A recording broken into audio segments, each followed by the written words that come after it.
2 август 2023 Базаркургон районуна келдим. Азыр жер боюнча бир маселелер бар экен. Азыр бир сыйра угайлы элдер турушат экен. Дагы эжелер бар экен. Бул жакта экинчи акелерибиз турат. Кандайсыңар? Жакшысыңарбы? Жер боюнча да? Так. Кургон администрациясы элдер кирип кетишти. Так, зал. Elleri zalla çalıştır. Gece okuyan başından ayıp berіңізші. Қандай болды, не болды? Biz Жеті Ошкон айылынын тургундарыбыз.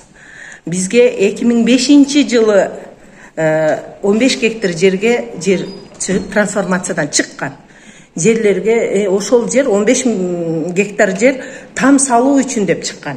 Ошол 2005 жылдан бери ошол чек шу адамдарга жетпей келет да, берилбейт. Ошону менен биргеле биздин Жети Ошкон айылынын тургундарынын 18 гектар кайрак үлүш жерибизди биз элдер менен сүйлөшүү жолу менен Базаркургон айыл өкмөтү Жолчиев Абдыкадыр ака аркылуу сүйлөшүү жолдор менен чекке бергенбиз. Бизге бүгүнкү күндө силерге ошондо убада берген. Силерге биз айылдан ошол 15 гектар жерден чек беремин, үлүшүңөрдү беремин деген. Бүгүнкү күндө бизге же чек жок, же үлүш жок. Ошол 15 гектар жерди бүгүнкү күндө 145 адамга кызыл китеп чыгып кеткен мыйзамсыз. Аны биз билген жокпуз. Биз качан ушу мыйзамга баш ийип эл келгенибизден кийин акырында ошол мыйзамсыз алган адамдар кызыл китептерин алып элдерге барып, мынакей мен чек сатамын, аласыңарбы дегенде анан биз эл билип, эл анан көтөрүлүп чыгып, прокуратурага кайрылып, акимдерге кайрылып, бир канча губернаторго кайрылдык. Кайрылбаган жерибиз калган жок. Акырында прокуратура тарабынан тастыкталып, текшерилип, бүгүнкү күндө 145 кызыл китептен 27 кызыл китеп жокко чыгарылды. Сот тарабынан, межрайонный сот тарабынан жокко чыгарылды. 279 токтом прокуратура тарабынан жокко чыгарылды. Биз бүгүнкү күндө прокуратура кызматкерлерине наразычылыгыбыз жок, ыраазычылыгыбызды эле билдиребиз. Себеби мыйзамдуу түрдө карап жокко чыгарылды. Калгандарычы? Бардыгы эле калгандары мына мисалы үчүн калган элдер ала элек да. Ала элек. Жүрөт мынтип. Үйүндө 5тен 10дон бала чака менен батпай отурушат. Мынакей өчүрүттө 2007 жылдан бери өчүрүттө тургандар бар. 2007 жылдан бери өчүрүттө тургандар бар. Жок. Мына мисалы үчүн могу аксакалыбыз 40 жылдан бери чек ала албайт экен. Мен да ошондой. Бүгүн айткандай бул мурунку мэрлер, мурунку акимдер. Кайсы мэрдин учурунда? Кайсы аким? Төлөнүп Илаз деген мэр болуп турган маалда булар жалаң чектеп сатып берген. Кулубарларга берген, бейбечаралардын бирөөнөн берген эмес. Бардыгын 100 миң, 200 миңден алып туруп чектеп саткан булар. Али өчүртө турган бейбечаралардын бирөө деле алган жок. Ким кулубарларга алган. Анан ушуну эл билип акырында. Анан былтыркы жылы сотко бергенбиз. Районный сот ошоларды жокко чыгарды. Өзү бир айыл өкмөттөн 600 токтом чыгып кеткен. Кайсы айыл өкмөт? Шу бизде Базаркургон айыл өкмөтүнүн 600 токтом. Өзү 204 та чек болуш керек айыр. Бериш керек. Токтомду ушундай иштеп чыгарган баардыгы макия болгон да. Ошондо мына аким бул тууралуу өзүнүн жообун берди. Азыр илаштырып кеткен. Эми ошол сот болуп азыркы күндө райондук сот бул китептерди жокко чыгарды. Областный сот чыгарды, эми Оркон сот калды. Ошого 5-6 та адам тоскоолдук кылып атат шу күнгө. Анан ошолар тууралуу азыр келген себеби ушул. Кимдер тоскоолдук кылды? Ошерден фамилиялар амнесинен чыгып калды, азыр айтылат. Кызматта иштегендер жөн эле кетүү менен токтолуп калдыбы алар? Алар ушу низамсыз нерселерди коргоп атат да. Низамсыз нерсе. Кимдер коргоп атат? Ушуну фамилиялары ким эле? Рахманов Кайрат, Махмуд. Алар кимдер экен алар? Рахманов Кайрат дагы эч ким эмес, адвокат эмес. Акбаров Махмуд дагы адвокат эмес, лицензиясы жок. Абдрасулова Чынара деген, булардын эч кандай лицензиялары жок. Ошол кызыл китеп алган адамдардан бардыгынан доверин салып, бүгүнкү күндө сотко катышып, силердин жерле эмеңерди кайрадан утуп беребиз, восстановить беребиз деп жүгүрүп жүрүшөт экен. Бирок эмне булар мамлекетке эмне менен пайда келтирип атышат булар? Рахманов Кайрат бывший сепаратист. 2010 жылкы событиянын катышуучусу. Анан ошол кишиге эч кандай чара көрүлбөйт. Өзбек-кыргыз согушунда? Өзбек-кыргыз эң сепаратист болгон Кадыржан Батыровдун жанында жүрүп, автономия республикасы кылабыз деп уюштурган уюштуруучунун бири да. Анан эмне үчүн ага чара көрүлбөйт? Наоборот, аны биз адвокат кылып колдоп кубаттап жүрөбүз. Эч кандай чара көрүлбөйт. Аларды ким жалдаган? Аларды ошол өздөрү барып ар бири менен сүйлөшүптүр. Мен угушума караганда айтышты, келип алып, силердин жардам беребиз деп ар биринен 7000ден доверенский акча алып, 7000ден алып доверенс алып, анан кийин сот процессине катышып, биринчисине утуруп койду биз биринчи дистанцияда. Эми экинчисинде дагы биз утуп беребиз деп дагы деле доверенс алып жүгүрүп жүрүшөт экен. Эмне алар ошолордун айынан ушунча эл жабыркап отуруш керек. Демек аларды бирөө жалдаган да. Алардын өзүнөн өзү барбайт да. Же барабы экен? Алар барат өзү. Мына мисалы үчүн бизде өздөрүнүн кызыкчылыгы бар. Себеби ошол эмеде өздөрү аралашкан. Өздөрүнүн участка сатуудабы? Участка сатууда өздөрүн замешанный. Ким менен ошондо? Мэр мененби? Мэр менен болушу мүмкүн. Дагы архитектура менен болушу мүмкүн. Ошондой да. Базаркоргон архитектурасы госрегистрде бар. Госрегистрде айта албайм, бирок мен угушума караганда архитектура менен замешанный да. Бирок госрегистрде мисалы үчүн биздин Базаркоргон мэрия болуп калдык азыр. Мэриянын архивине эч бир даже ошол жерде иштеген кызматчылар дагы жетекчинин уруксатсыз кире албайт да. А бул Рахманов Кайрат биздин архивге кең өзү беймарал кирип, ал жерден каалаган документин алып чыгып атат. Буга ким уруксат берди? Кандай укугу бар? Мамлекеттик тайны эмесине кирип атпайбы? Аз кишилер келеби алар бул жакка ошолор? Алар келбейт. Келбей, мен айта албайм аларды келеби деп. А биз бул жерде бүт жабыркагандар келип атат азыр. А мен как ошо депутат катары, ушу Жети Кошкон айылынын эл өкүлү катары келип катышып атам. Да, кимде кандай маселелер? Буларда. Ошо Чынарадан, Абдрасулова Чынарадан. Айткылачы. Эмне болуп жабыркадыңыз, кандай болду? Мен Абдрасулова Чынарага акча бергенмин, менге жер берем деп, 2 жерде. Почти 70 000 пулум алды. Анан мына токтамды колумга берип койду. Сизге? Ооба. Сиздики деппи жер? Айыл өкмөттөн берген. А бул жок жер болуп. Менге шу вакыттан бери берген жок. Жерди көрсөтмөн берген. Мэр төлөнүп койгон турбу, э? Ооба. Ты Абданбаев деген ким болот? Билбейм да мен. Комиссиянын төрагасы. Ким ал? Биз дагы билбейбиз да. Айтыңыз. 70 000 акча алган. 70 000 акча алган? Абдрасулова Чынара дегенби? Жер берем. И такталбаган жер. Жок, буну берген такталган шу. Дагы эмне кагаз бар түбүндө?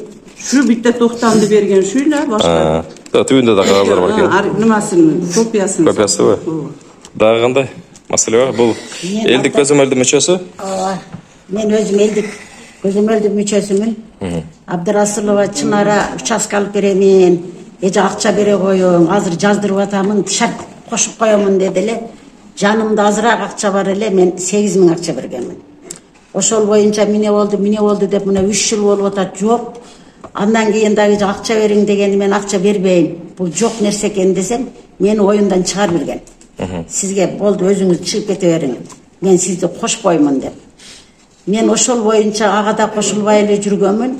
Менин документимем жок, деламам жок, балам кале, Кочкоров Белектеке. Эчтеке жок. Анан бир 2 ай 3 ай мурда минерде учурап калып, анда айыл өкмөттөн бүт документтер прокуратурага өткөрүлгөн экен. Прокуратурага чейин барганбыз. Анан Абдрасулова Чынара мага 10 000 акча берсеңиз деди. Бүт мен өзүмкүнө өткөрүп атамын. Прокуратуранын балдары мага өткөрүп атат.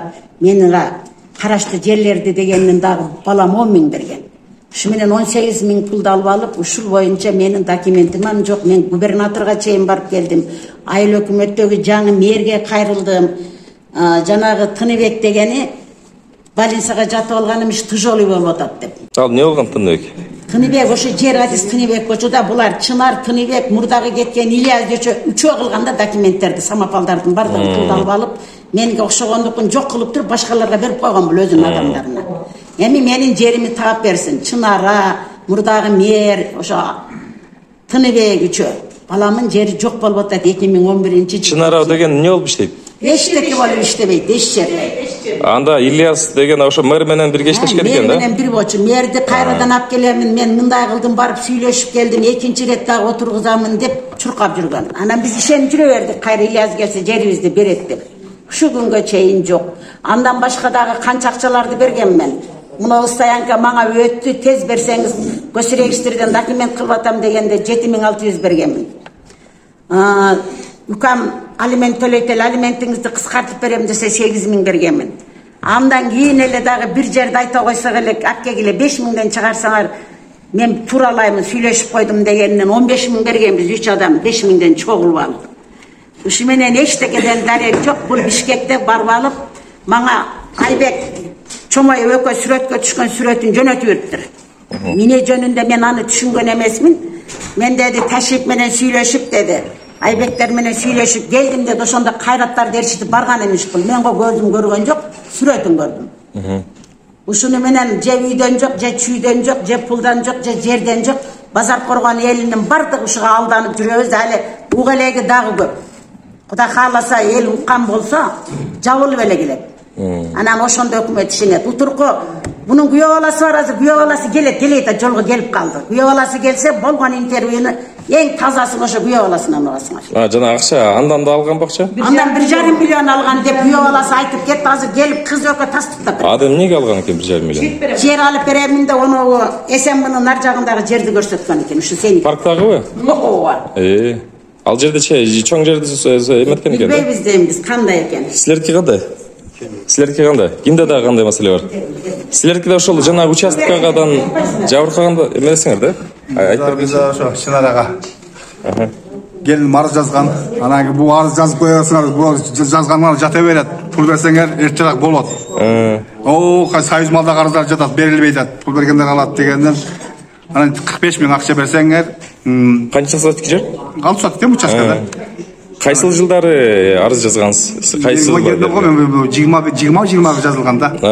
Баламын 4 баласы бар, 3 уул, 1 кызы бар. Акча бергенсиз? Шеде жашайт. 20.000 бергенмин да 45.000, 20.000 берген. Анан кийин калганын немеде чектеги алганда берем деп койгон да. Ошо майданда бияга айтмакчы же чек жок, башка жок, анан мына болуп атат, муну деп ушуга чейин сүзүрөп келип атат. Шылтоо. Дагы кимде кандай? Силердики да ошондойбу? Чек боюнча? Мындай алганда. Ушул бардыгынын көйгөй маселеси ушул бу жерде низамсыз бардыгы айыл өкмөттөр келип кете берген. Айыл премьер эме айыл өкмөттөр келип алмаша берди. Бардыгы жер сатып кете берди. Бейбечаралар кала берди. Анандайларга токтом чыгарып берип коюп, токтом низамсыз токтомдорду чыгарып бере берген. Көйүп кеткен бу тууралуу комиссияны текшерип отургузуп жеткен түгүнө. Bir жетишин эме бул Базаркор району ушу өтө мафия болуп кеткен. Бейбечаралардын бирөөнө берген эмес. Şu puldular alıp berkilerge satıp şu birin biri aldap men yer alıp berem dep. Azı bularga aytkan hiç yerge iştebeydi zaten. Oşoga ошондор алып берген. Эмен айыл көттөрмөн сүйлөшүп.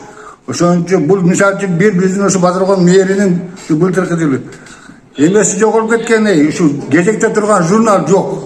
Anısına gitti, bunusuna gitti de. Ne gibi için yok olganar? Kaysı mırdın? İlyas'tın mı? İlyas'tın. Onlar da yok oldu.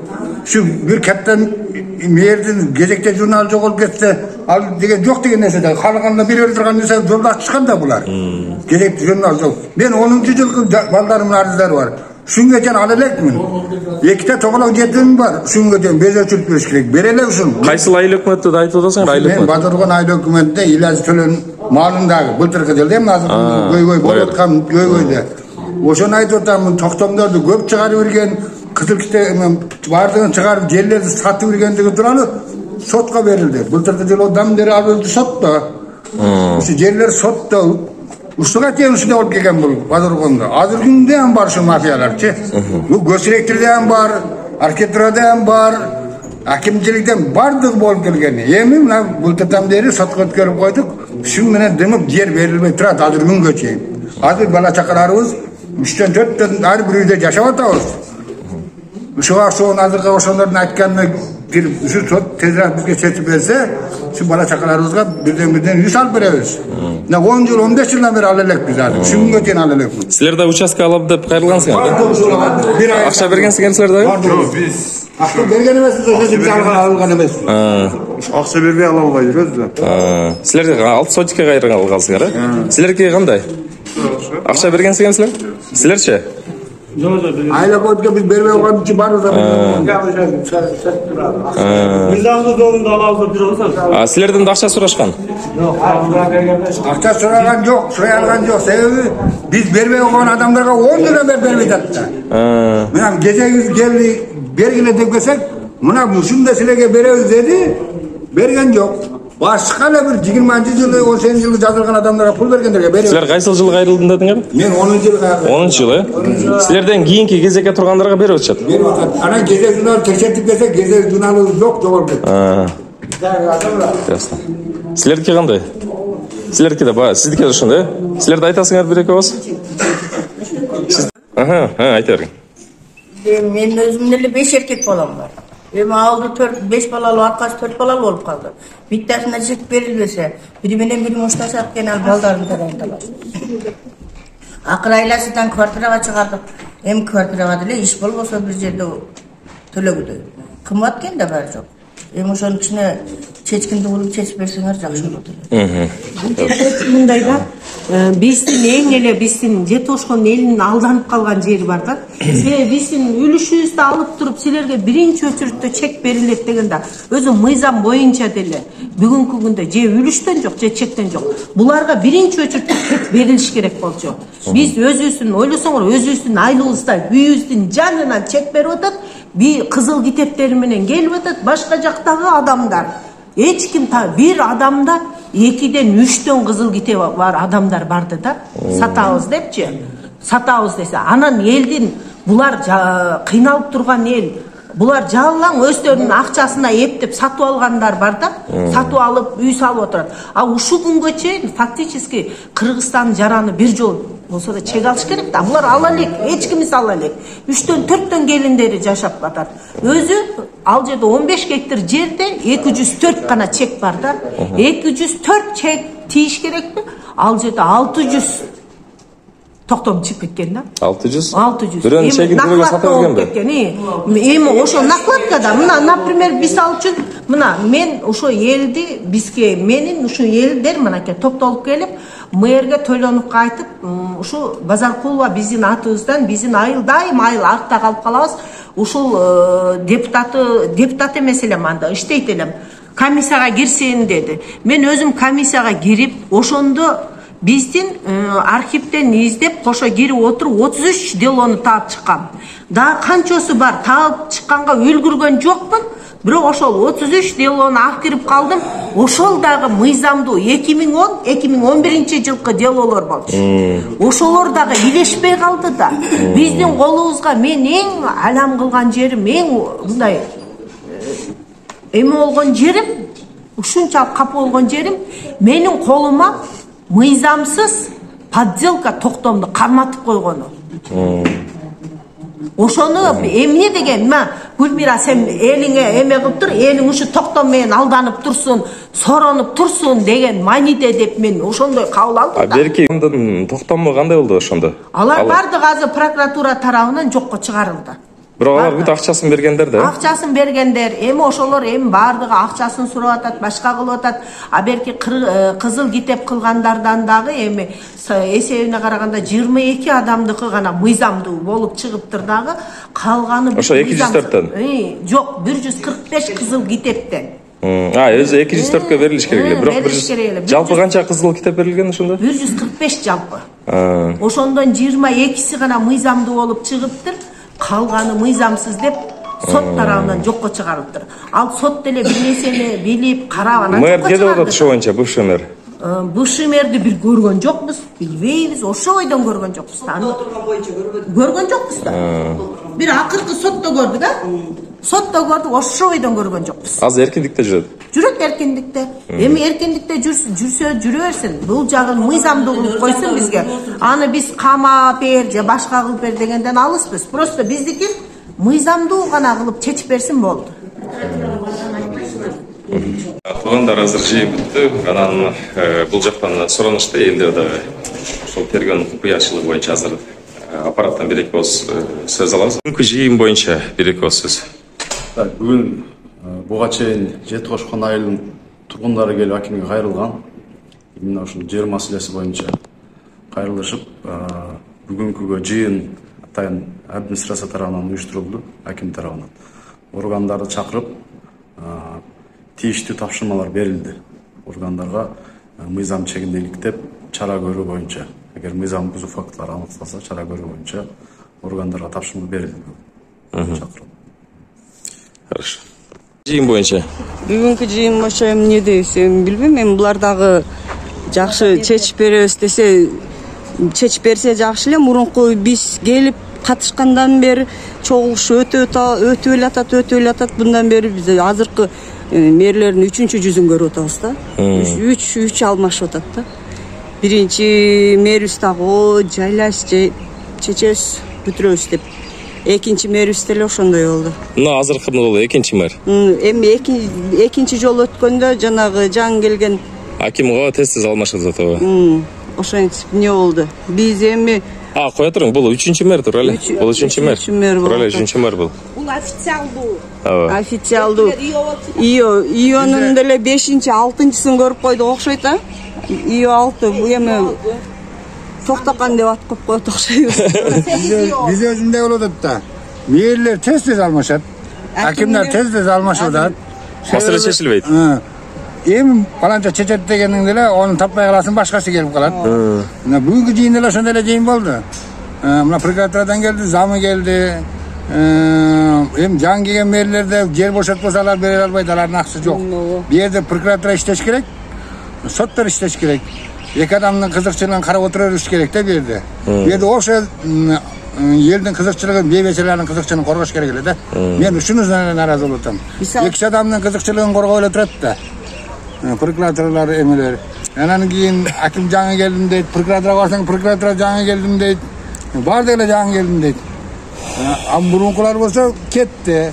Бүтүр эле жаңы келе берсе, ел келип кете берсе, бери келе берем, биз өзүбүз алып калдык, алар келген жок. Турабы? Ошо айтып атам го, биз 3-чү жолу 3-чү акимди көрүп атабыз, өзү мэрди деле ошондой болуп атат. Ошондой эле. Биринчи акими келгенибизде чечебиз деген акимибиз эми ал подстава болуп кетти ал. Ошол өзүбүздүн мэрдин тарабынан да ошентип атышат. Эми кийинки келгенде дагы иосу менен жолугуп аттык. Эми бунусу кандай официально алгандай билбейбиз. Эми чечем деп атат да, чечип беребиз. Эми сот чечип атат. Сотна райондук соттан жокко чыгарды, областык соттан жокко чыгарды. Мен кече күнү өкмөт ийгилиси менен сүйлөшкөнмүн. Эми булар жогорку сотко жазып аттыр, ушу 3 адам жазып атат да.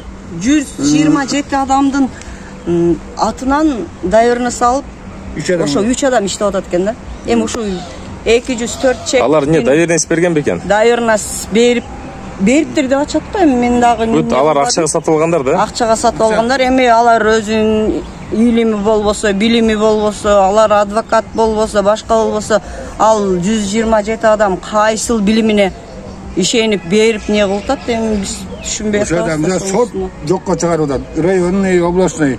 Олар соттан кыйын болуп атат, алар ушунча адамды эме кылып алып кайта арыз жаздырып. Эмесе ошо арыз жазылбай областной сот менен райондук сот менен калганда бүгүнкү күнгө бейбечелер алат элек чекти. Бейбечелер ала албай отурабыз. Ошондор. Азыр алар өздөрүнүн чегине үй салып алышканбы? Жок, үй салган эмес. Азыр ал арестте турат. Мисалы үчүн мен өзүм эле токтомун 132-чи экен да, номер. Ан келип берди биз следователь. Сиздин токтомуңуз бар беле? Ооба, токтомум бар, ал деле фаршуй болуп атпайбы? Мен үстүмөн 2 адам, уже 1 адам документ алып, еще 1 адам токтом алып атпайбы? мен сотқа кирип катыштым, сен эмне үчүн албадың документиңди, эмне үчүн бөлдүрүп албадың жериңди деди. Bu yerde özü 204 tane çek var. Ondan 145 ta kızıl kitap çekip etken. Ondan çıkarı 333 ta toktam çekip etken. Vardan koşkanda 600 boludu. Anan keyin bir çekke 3 tane adam immat etti. Şundan satışkan da bu akmakta. Şundan alışkanda. Şimdi elde kanaganda. Men zaten maga bitti toktam verse men orduman bu kayan beri vergen, arkayan beri vergen. Bir adam 3 tane toktam çekip kalgan. Oşonun için şundan dese şu turalı sotka beri sot ne çeçip otat. Şunu yücel adam hazır şu kayta arız yazıp şimdi toktata otat. Şimdi elde kıynap otat. Ал ошо Чынара деген каякта азыр? Каяктан тапсак болот аны? Биз билбей кеткенбиз азыр. Ошо жанагы акча алып жабырлангандардын сураса эме болсо керек. Бул ким залог койгон муну? Çınar mı? Сиздин немеңизди акчаңызды кайтарып берген деппи? Барасın. Бул кантип берип койду экен? Uşular интересно. Bu gösterekçilerden var mal ola öğretken. Бул мыйзамдуу экен? Bilmeyiz de. Документи. Мыйзамды болмас. Печаты жок ичерide. Эчтеке жок. Жөн эле принтерден чыгарып койгонбу? Же печатин жасалмабы экен бул? Эмне болгон печать экен бул? Bunu girip немелер Архитектура экен бул? Госрегистратор көрсөткөнбү? Архитектура экен. 2022. Эмне дейт госрегистратор? Мыйзам деди? Эмне боюнча айтып берсеңиз кандай болду эле сиздики? Меники эми менден ушу чек алып беремин, үлүш алып беремин деп туруп 1,5 миллион акчаны алган да. 1,5 миллион бир алган эмес. 1,5 миллионду биринчи 96 миңден 4 чекке бир алган, анан кийин 200 миң, 100 миң базардан 2 месте алып беремин деп ага алды. Муну Эсенбунун арагында участок бар бир. 40 сотиктей жер бар. Ошол жерден неме алып берем деп стоянка ачабыз, ошол жерде иштетебиз деп туруп айырга акча алган. Айырга 100 миң ушундай алган. Кызым тоюна берип турчу деп дагы акча алган. Эми кайненен экен баягы албайт экенсиң да. Расписка албайт экенсиң. Бет чыдабайт экен да. Муна болот атат деп эле, мына бир жумадан кийин болот десе. Бул акчалык алган сиздин кайненеңиз болот. Кайненем болот. Аты жөнү кем эле, фамилиясы? Абдурасулова Чынара өзү. Анан кийин өзү фамилиясы Омарова Чынара. Мунун Абдурасулова Азиза деген жеңеси бар. Ошонун Азиза Абдурасулова. Азиза Абдурасуловун жеңеси болот. Акасынын аялы. Ошонун аркасын фамилиясын жабынып бул алег кылган да. Көп кишилер какшаткан экен да. Кийин билип отурсам мен. Бул фамилиясы Омарова, өзү юридический диплом бар, анан кийин дагы бир дипломду көрсөтөт. Ал диплом бул тамеки боюнча 6 айлык курсту бүткөн болду. Башка юридический баягы дипломдор жок, баары фальшивый муну. Мен оозум ачылган жери ушунча чоң робуду ошо иш көрө албай атат да. Ушунча чоң робуду иш көрсөтө албай атат, ушуну камай албай атат. Азыр эми жаңы следствие башталды. Жаңы начальник келип турбу? Жаңы начальник келип тур. Ошо жаңы начальник эми иш көрсөтөбүз деп атат. Камап туруп камап беребиз дегендей кылып атат да. Көрөбүз го дальше кандай болот. Андан башка канча участкаларды сызып аткан, канча адам? Орто сайдан 4 чек алып берем деген, муногу 3 чек деген жер бар. Ошол жерден 10 участок алып берем деген. Анан кийин 2 месте алып берем деген. Өзүңүз бизнесмен алектенип кетсиз. Бизнесмен заниматься эткенин билет бул. Анан кийин мына Кошкарата масы базар коргой линиясыны сен отургузам ушу местан немени линияны алып берем деп акча алган десеңиз. Красчунча билбегенден кийин эми кайнеген ким подозревать этет? Жакшы баягы чектерим бар десең, чектерим бар. Кийин машина ситуациясын билип калып, о жер кара жол менен алынат турган экен билип калдым дагы. Өзү алмай турган жер экен. Анан кийин акчаны бериң дедим, мен чек керек эмес дедим. Десем, чектин ордуна mesela bir çek para berem dedim. Муну неме деген, так, Мамашева Зульфия дегендин документин мага кармат атат. Ушуну сатып, ошо чекти неме кыласың да. Аны кантип сатасыңар? Бул эгиси уруксат бербесе. Ошо эгеси чакыртып келип туруп, кыз китен жасап берем деди да. Эгеси ыраазы деди. Эсинен сураган эмессиз? Эсинен сураган эмесмин, эсин көргөн эмесмин мен. Болупту да клиент таап келип алдым мен жинди окшоп. Клиент таап келип, кең жасап бериң эми. Акчасын бергиле биринчи, анан кийин жасап берем. Жок, коюң деп. Клиент акчасын бергизбей койгом, жакшы бергизбей койгом. Ортодон мен күйүп кетет элем да. Анан кийин ошентип китеп мага залог койгон. Анан кийин баягы милициялар сурап аткан немеси, калган акчаларыңызга далилиңиз жок деген, мына ушу далил да. Мына ушу далил, менде далил толуп тур, ушу кылмаш керек, ушу болду. Акчаңызды кайтарыш керек. Акчамды кайтарыш керек. Кызым эмне деп атат? Аялыңыз. Аялы эч нерсе деген жок. Аялы даже Сиздин аялыңыз. мен аялым үйдө неме болуп атат. Үйдө отурган жок азырчы. Майса сиңсиникинде. Кайнесинен уялып сыгылып үйдө жашабайт атат. Мамилеңер жакшы. Мамилебиз жакшы биздики. Алла сактасын аны. Манын немеси жок да. Күнөөсү жок. Ооба да. Мен эркек фарзымды аткарышым керек да. Билдетиңиз. Анан кийин буларды мен келинчегим 4-класс, кийинки сиңдиси 2-класс, кийинкиси 6 жашар, андан кийинкиси 5-те жаткан жеринен бул суу чечек болуп, бар жок ооруп аткан жеринен таштап кетип калган экен да бул кайненем. Апасыбы? Апасы таштап кетип калган, 4-классында эле таштап кетип калган, 4 баласын. Анан кийин эле кошуналар чыгып ыйлап туруп, балаң эмне таштап кетип атасың, балдарың? Эчтин жанында ушундай жөнлөнгөндө ушундай кетип калган. Bir zek менен айтып берет. Кантип не болуп кеткендерин. Ыйлатып таштап кеткен балдардын аялы ушучу. Мен аны кийин билип атам, анан кийин муну билгенде мен бермек эмесмин да. Өзүнүн кызына ушундай мамиле кылган элде жөн эле сыздырат экен да. Эми дагы бир маселе боюнча деп атасыз, жана Ташиевдин атын сатып иш кылгандайбы, Жана депутат айтты го, ошолор эмерде 2 бала деди. Не деди? Махмут менен ким жанагынын аты? Кайрат экөө нерчите барып биз ата журтчубуз деп ошо Бишкекке барып Айбекке жолугуп, анан Ташиевке жолугуп келдик деп айтыптыр. Ооба. Анан миниш менен баргандары мен билген эмесмин, азыр угуп атам мен. Силердики кандай болду эле ошондо? Мен апаман биринчи участка алып берем деп Муктархан Мукарамдан 10.000 сум алган экен, то есть 8.000 сум алган экен. Участка алып берем деп. Участкасынан деле дарек жок, бөлөгүнөн деле токтомунан деле дарек жок. Андан кийин мен өзүмө лично 10.000 акча алдым. 5.000ден 2 төлөп. Ошо Чынара деген. Чынара деген. Жана муктаж адам айла жок. 2011ден бери күтүп келдибиз да.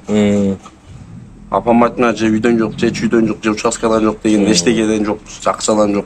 Анын жанында жүрүп прокуратурага күнүнө 3 жолу 4 жолу кирген. Анын жанында мен 1-2 күндө жүрүп калдым да, бияка деген. Прокуратурага келип, прокуратурада 1-2 күндө келдим менен чогулуп. Ана бүтүп атат, кирип эле чыгат. Болду бүтүп атат. Жалап болбоду деп кой. Эртесте кирип чыгат, болду бүтүп атат деп кой. Ошол мага интересно болгон, кимге кирип, кимге кайрылып атат, ким менен сүйлөшүп атат, ошол мага интересно болгон. Жана ошо сүрөт. Ошол. Эмечи сот, милицияларга кирип чыгат. Ал жактарына мен өзүм көзүмө факты көргөн жокмун. Өзүңүз көргөнүңүздү айтасыз. Мен өзүм факты көргөнүмү айттым да. Көзүмдөгү нерсени. Хорошо. Биз мындай болду да. Мен эле айыл өкмөткө бергенин балам жазылды.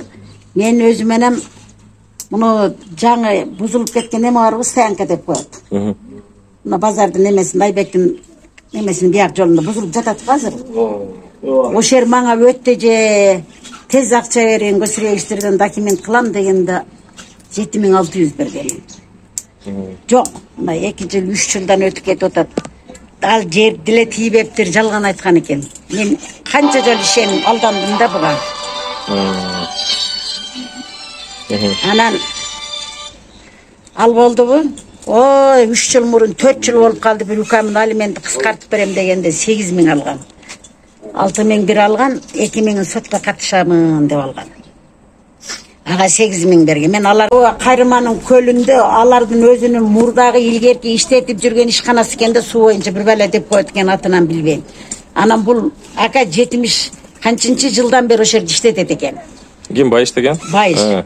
Аты Толкун экен. Кычкоруп Толкун. Анан мага кайрылып калды. Мен ушундай жер бар экен, Байыш ака алдырып бериптир десем, аны бүтүрөбүз деди.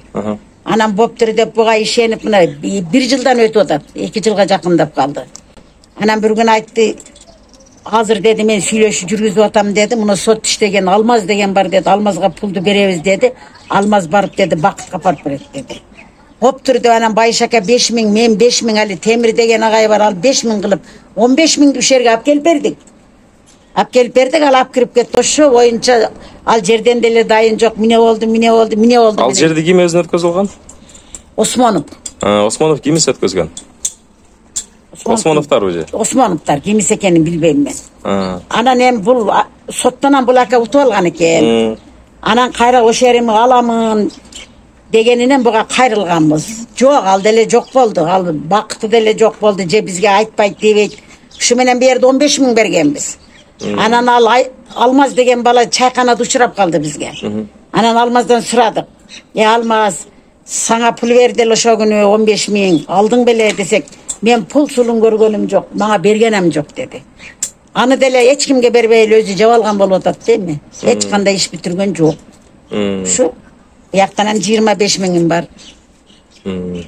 Ушуну менен мен 45 000 алданып отурам азыр. Ошондо берки Байыш деген акеден Осмоновтор кантип алып койду ошондо? Алар мыйзамсыз эле бийлигинен пайдаланып туруп, барды кызмат иштейт эле далар. Бир немеси сот болуп иштейт экен, Осмонов өзү аким болуп иштеген, бул Закировдун малында алып койгон экен булар.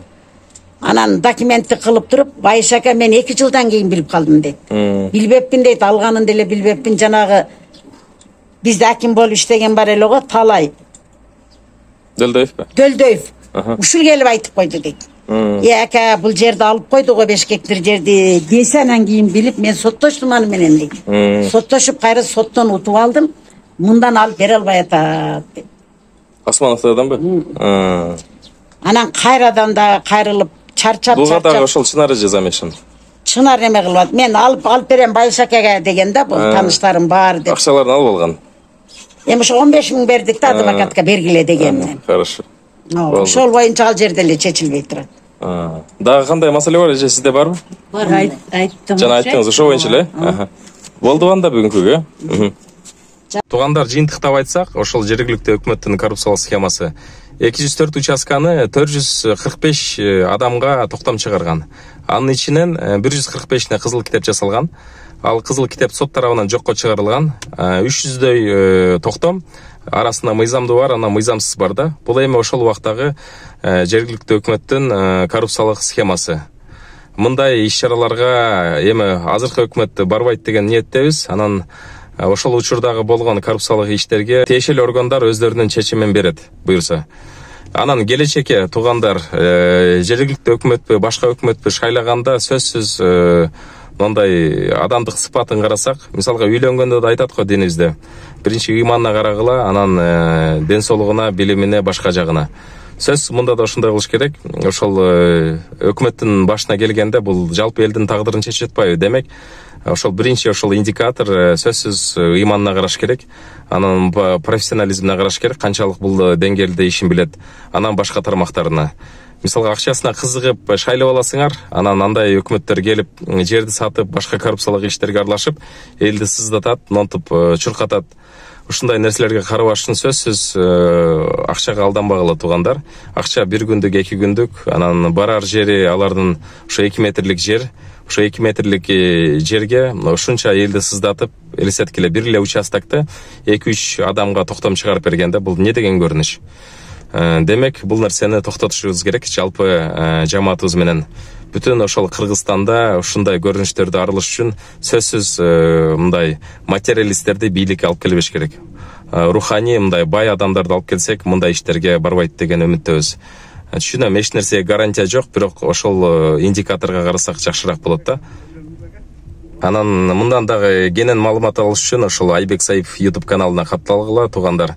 TikTok'та да, Instagram'да да баракчам бар. Дагы кызыктуу материалдарды келечекте көрөсүңөр.